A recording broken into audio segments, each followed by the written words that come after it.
since kind of mid-August. Really, most of that is the vaccine campaign kicking into play, but we know that the mask mandates that remain in place are a big part of that as well. Same trends at the province. We're seeing less cases. You're seeing a declining time trend, and you're seeing very few deaths continuing to be reported. We have heard no more than you have in the media about some restrictions being lifted potentially as early as next week by the provincial government around things like capacity limits in restaurants. We don't have further details. We know that there will likely be expanded third dose offerings for high-risk groups. Again, don't have details on timing or the groups at this point that we can share. And of course, we're really looking forward to vaccinating children and getting our mass immunization clinics up to capacity again to offer that. But we don't have firm timing there yet either. So I'm happy to take any questions if there are any, Dan. So there's not much more to report this week.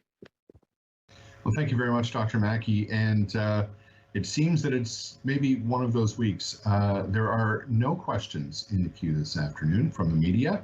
So much like your update, we're carrying on and doing what is necessary, and not a lot of big issues coming up this afternoon. So with that, we are going to bring a close to this afternoon's virtual media briefing. We will be back with our next virtual media briefing on Monday afternoon at 2 p.m. We hope you'll be able to join us then. So between now and next Monday afternoon, have a great rest of the day. And just as I was signing off, Dr. Mackie, we got a question that came right in. Jane Sims. Jane, thank you for your question. We'll go to Dr. Mackie. And Dr. Mackie, given the vaccine rates here in Middlesex-London, how concerned are you about the provincial loosening of restrictions? Yeah, thanks for the question, Jane. There have been a number of restrictions loosened over the past few weeks. I think we're a bit early to know exactly what impact that will have, and so it's hard to say for sure what impact further loosening of restrictions will have. We have great vaccination rates. I would be much more comfortable if we had vaccine available to children. But I understand that the government is moving forward in this way, and I feel like we will be able to handle it. Thank you very much, Dr. Mackie. And another question just came in from Andrew Graham at Global News Radio 980 CFPL. Dr. Mackie, based on recent observations, would you support the lifting of further restrictions that's being reported on so far? And I think what Andrew's referring there is the Global News story and others about the province's possible decision next week. Yeah, thanks for the question, Andrew. I guess, in an ideal world from a public health perspective, we would have a bit more time to see the effect of the restrictions that have been lifted so far. But, I understand the desire to get back to normal and why the government is choosing to do this. And, it's hard to argue with that decision, given the trends that we're seeing in terms of case counts with COVID, and of course deaths being very low as well. Dr. Mackie, another couple of questions have just come in. We'll go to Merrick Sutherland next at CTV News. Dr. Mackie, what does the data show in terms of potential spread in restaurants and gyms? And I would expect fitness clubs as well. Yeah, appreciate the question, Mark. We've definitely seen, we've seen a number of outbreaks here in Middlesex and London associated with restaurants, less with gyms, but we've certainly seen cases. And then across Ontario, we've seen lots and lots of outbreaks. The typical outbreak in a restaurant has to do with staff who are, letting their guard down on break. But we have seen staff to customer transmission as well. Sports events, gyms in particular, are definitely a high risk of super spreader events. Now, we haven't seen that in the context of facilities where a vaccine mandate is in place. You did see in late August a significant outbreak at a hockey tournament in Peel region. You saw I believe it was late 2020, you saw a very large outbreak associated with spin classes at a gym in Hamilton. that ended up numbering over 100 when you looked at the secondary cases as well. People taking the illness home or to other workplaces and spreading it there. But again, these are not in the context of vaccine mandates. So we have yet to see significant spread of COVID in a place where there is a vaccine mandate in place. Let's go to our next question. It comes from Sophia Rodriguez at CBC London. Dr. Mackie, how do you feel about Canadians soon being able to easily travel to the United States? How cautious should people looking to cross the border be? You know, the U.S. decision to lift travel restrictions is one thing. You still have a recommendation from the Canadian government not to travel outside of Canada, and that is definitely a recommendation that we support here at the Middlesex-London Health Unit. I'd also note that there are places within Canada, such as Alberta and Saskatchewan, where the rates of spread of COVID are comparable to what you're seeing in the U.S. in some very hard-hit places. So, of course, we would advise caution traveling to those places as well. Thank you very much. And let's go to the next question. Ben Harrietta from XFM News at Fanshawe College is joining us. Dr. Mackie, has there been any trend in cases related to Thanksgiving weekend, even small ones? Yeah, thanks for the question, Ben. It would be too soon to see any cases related to Thanksgiving. It usually takes about 5 days for symptoms to develop, and then you've got time to get tested that's required, and then time to get the results of the test back. So we would usually see that sort of impact happening, between 1 week and 2 weeks after the event. That said, we had, for the most part, great weather. I certainly know of many people who did take the recommendation up to have their Thanksgiving gatherings outdoors, and I hope many people did and continue to do that. And if that is the case, then we really don't anticipate a large impact from Thanksgiving. And Dr. Mackie, that does bring us to the end of the questions in queue. And I felt a bit like an auctioneer before, so I think folks have had an opportunity now. Thank you once again for joining us. We'll be back next Monday at 2 p.m., so we'll see you then. Have a great rest of your Thursday afternoon, and so long for now.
Thank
you.